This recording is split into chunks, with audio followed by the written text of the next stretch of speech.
Hey guys, welcome back. I'm excited to have you here. Let me turn my phone off so that it's not dinging during this vlog.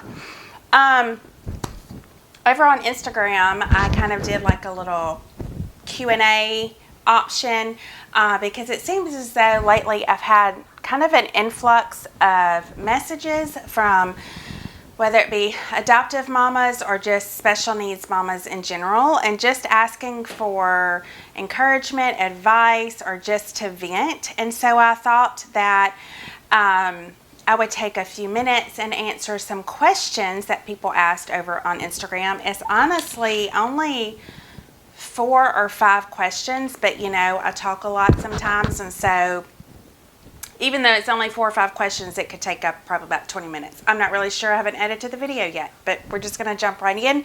And speaking of, if you have any questions that you'd like to ask us, drop them in the comment section below. I love to do Q&As. I like to watch Q&As of others.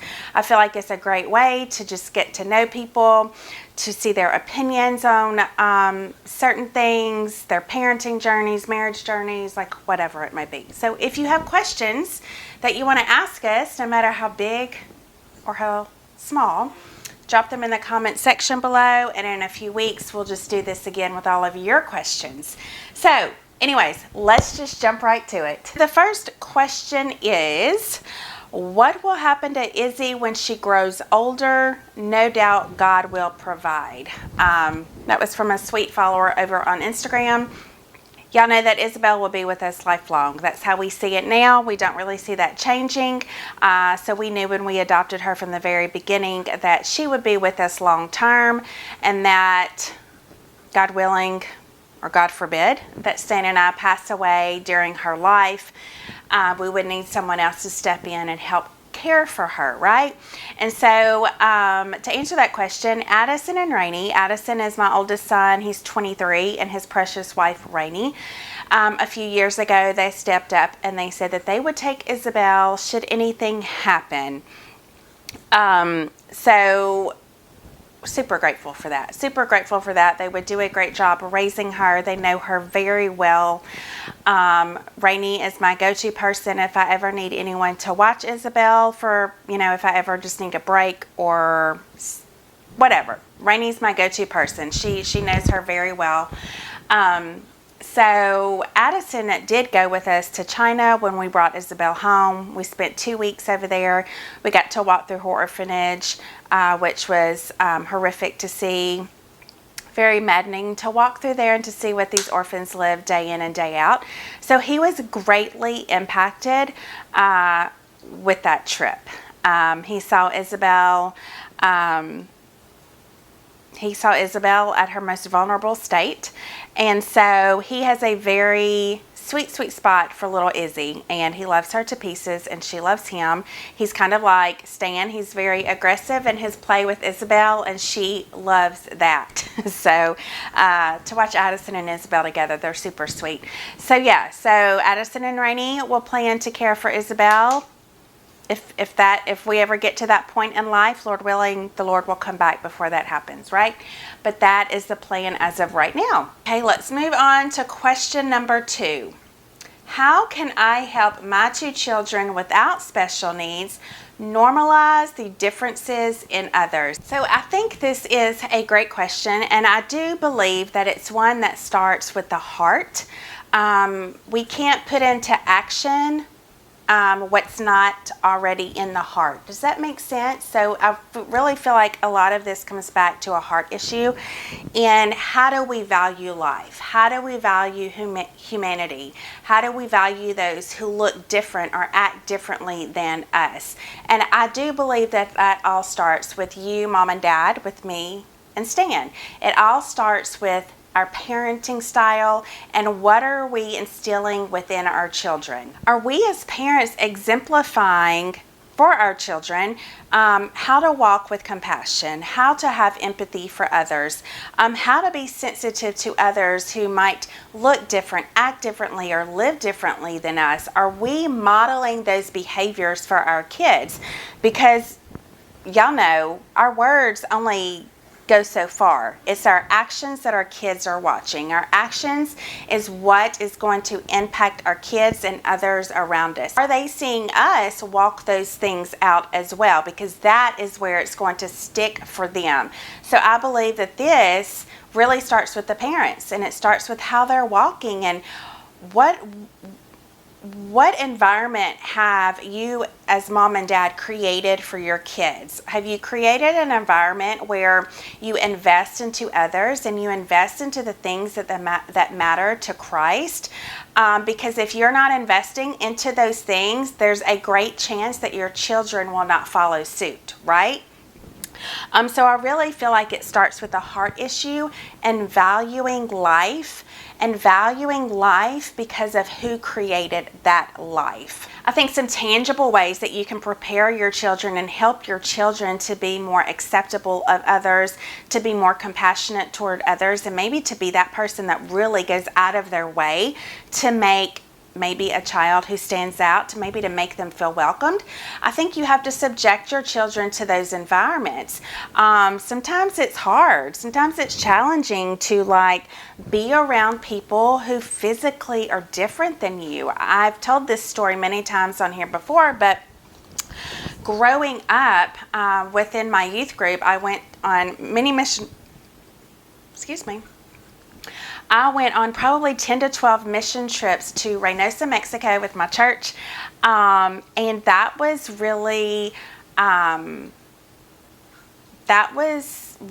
place where, as a young child, I was presented and put in front of this one kid at the orphanage who was very different than everyone else. His name was Quincy, and he was a good bit older than me. So if I was 10 or 11, he was probably 15 or 16. So there was an age gap there.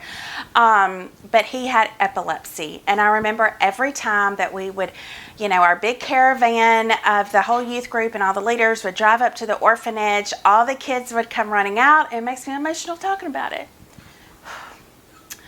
And all those kids would come running out because they were so excited that we were there. And Quincy would come running out, and he would always have an epileptic seizure right then and there. And I just remember in those younger years, in the first few times that I went, I was so scared of him. As a 10, 11, and 12-year-old little girl who had never really been around kids with significant special needs and kids who were different than me, it really frightened me, and not from a place of oh gosh, that's weird, I don't want to be around that, but just my heart breaks for them on some level. And I think it breaks for them because I didn't know how to interact with them, and I didn't ever want to appear unloving or unaccepting of Quincy or whoever it may be. But the more that I was around him, every year that we would go, I would get increasingly more comfortable with being around Quincy, and I wasn't quite as shell-shocked when he would have a seizure or when he just had different mannerisms or things like that, or he interacted differently than your average typical teenager would. And I had my mom always went on the trips with us as a leader. I had great youth pastors and leaders that I grew up with, and they were always so great with Quincy and so great with all of these kids. So I got to see, again, action being put in place, and how do I interact with someone who's different? How do I kind of get over that uncomfortableness and just seeing that person for the beautiful soul that they are? And so it was being subjected to it over and over and over. I became more comfortable with it. And it's okay to be uncomfortable with a situation that you've never been exposed to. I think it's very important that we don't shame our children if they're nervous or anxious and being around people who are different than them. That's completely normal. And we need to normalize that. And then we just need to educate them. And then we need to put action behind it and get them in there and hey, build a relationship with that person or whatever it may be. So, putting your children in positions to converse with others who are different with them, who have special needs or who have challenges that maybe they've never seen before. Get in there with them and you lead the way. You pave the way, because they're going to learn best not by your words, but by your actions. Another great way is to talk about it. Like, sit down with your kids and say, tell me what makes you fearful of being around that person. What kind of emotions does it evoke in you? And talk it through. And again, just validating where they're at, coaching them through it, and walking them with it, and quite honestly, just being vulnerable. If you yourself as a parent have never really been subjected to being around others who have special needs, medical challenges, who look differently, act differently, maybe you yourself are like, I don't really know. This is all new for me too. I'm not quite sure. Let's just go be interactive with them and just love them the best way that we know how. So I think it definitely starts with a heart issue. I think it also starts with parenting, and what are we exemplifying, and what kind of life are we building around us to show our kids how to offer compassion and empathy and kindness to those who look and act differently than them. And then also, again, just to put some of that into action and get around others who are different. Maybe go volunteer somewhere, or even if it's just helping out maybe at your local church where you attend church at, and maybe you know that there's some special needs kids there. Maybe you can go volunteer in children's church or in the youth group or something like that. So remembering not to just speak with your words, but to really speak with your actions. Next question is, when is your baby girl from China going to come home to your loving family? I would be lying if I didn't say that I'm just anxious that maybe she'll never come home. But also, even when I say that, I know that God will finish what He started. I don't know. It's very confusing, and don't get me wrong, I'm very hopeful that she will be home. COVID shut down adoptions over there. It's been 3.5 years now. Between June and July, they finally did open up, and I think about 17 families have traveled to bring their kids home, so that's very exciting. And in fact, as of today, a few more families got invitations to bring their children home. But still, there's very little information that they're giving us. They are still so silent with how they plan to get about 400 waiting families to get their kids home to them. They haven't said how they're going to do it, if they're going to follow through with all of it, because a lot of the families that they've been inviting right now are families who had travel approval right before the COVID shutdown. So that means they were ready to get on a plane and go. They had completed all of the adoption processes here. Now they were to go to that country to bring their kids home. So those are the families that are getting invited right now, but they're very picked weirdly. I don't know. None of us really know the method behind it. Our family was not at that point. We did not have travel approval. We still have a couple steps left to complete before we get to that point. So that's why I'm just like, Lord Jesus, please bring her home. Sadly, she had to leave the amazing foster care facility that she had been in, and she and a lot of the other kids were moved back to the orphanage, which is not a good situation by any stretch of the imagination, not a good situation. And then I just found out that she also was then taken from the orphanage again and sent to a physical therapy hospital a couple weeks ago for an indefinite amount of time. And I understand what y'all are thinking. You're like, oh, well, at least they're trying to help her with physical therapy and do those things. And yes, maybe so. But from what I know and understand, she was getting around really well, even with her limb indifferences. And honestly, at this state, y'all, she's just being bounced around from one place to another.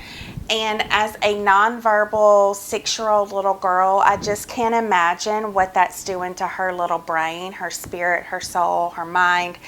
It has to be traumatic. And so, quite honestly, I would rather them just forget about physical therapy at this point and just let her be. So there is movement, which is great, but there's still a lot of question marks going on, and quite honestly, a lot of times I just try to block it out of my mind because I just don't know what's going to happen. But I'm hopeful that the Lord will finish what He started and that she will be home. We think about her every day, multiple times a day, a lot. So we love her so much, and so there's an update on that. Last question is a good one. It says, how do you integrate kids into new groups and I guess like new environments? And I took this one to kind of look at it. It doesn't matter if you're parenting special needs kids or your average typical child. This is I'm just going to kind of answer it in how any parent should help integrate a child into a new environment, to new groups, how to set them up for success, how to cope and process with maybe a lack of acceptance from some, right? So that's just kind of how I'm looking at it.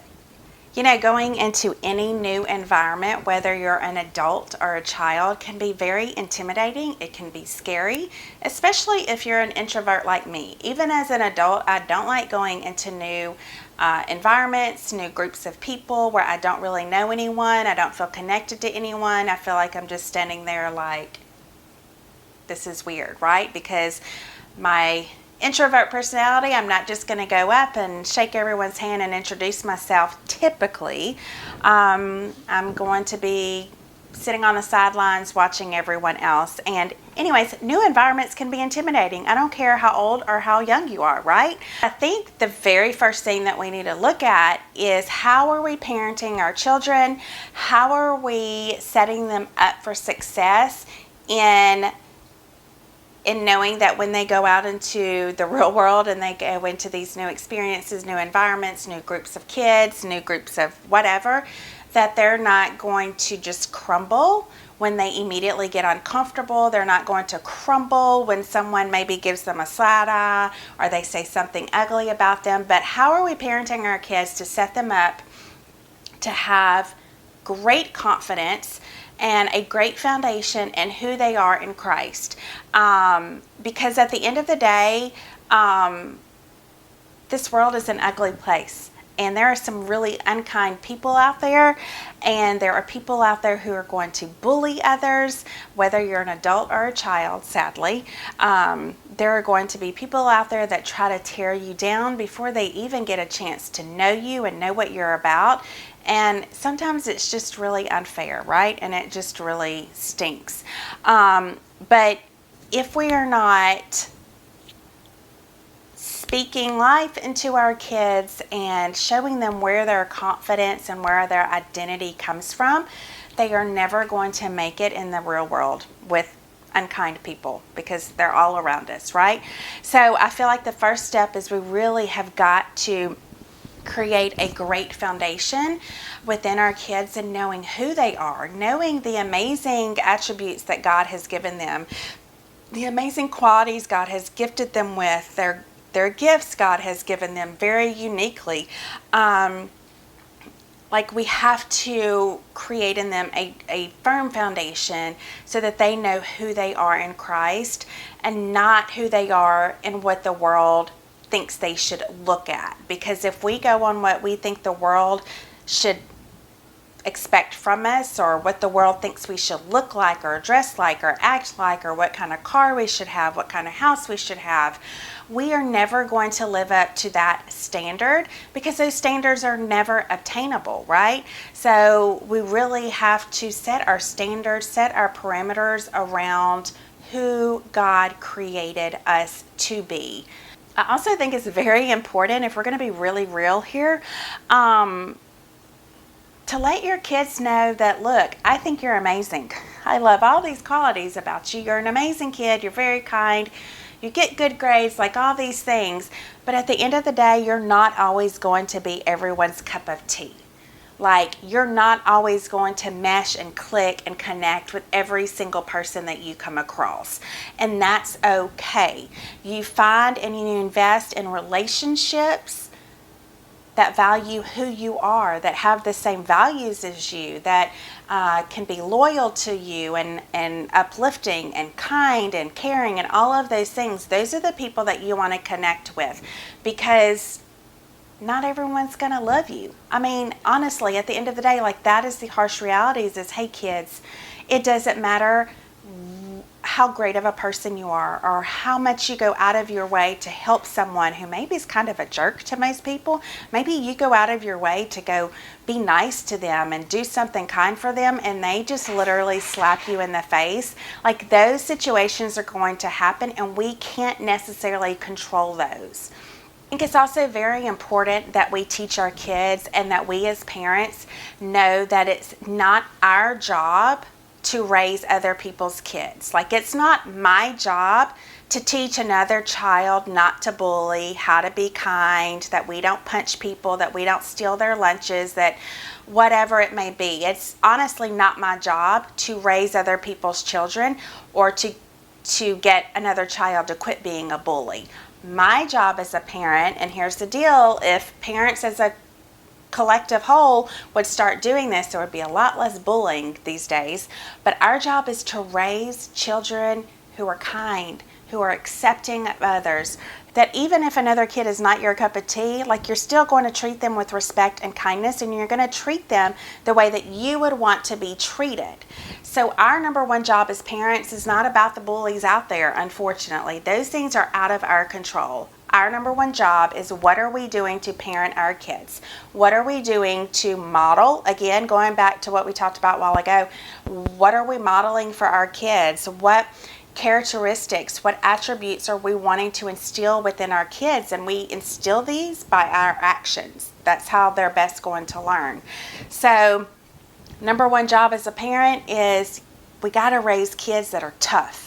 We got to raise kids, and I don't mean tough as in like they're going to go out and throw the first punch, but we're going to raise kids that, like, the words of others are not going to tear them down. They're not going to put them in a state of depression. They're not going to get them to a place where they want to commit suicide or anything like that. Like, we want to create in our kids a great confidence, and a confidence that can't be, what's the word I'm looking for? A confidence that is grounded, right? I guess that's what I'm trying to say. And this can go for adults and kids. And look, I'm not saying it's always easy. Trust me, it is not always easier. Some of this is easier said than done, but these are the things that we should be working towards. And I believe these are the things that really matter when we're setting our kids up for success out in the real world. Tangible ways to kind of help integrate your kids into new environments, new groups, things like that, is talk about what it's going to look like before you subject them into that new environment, that new group, whether it's a new youth group or some kind of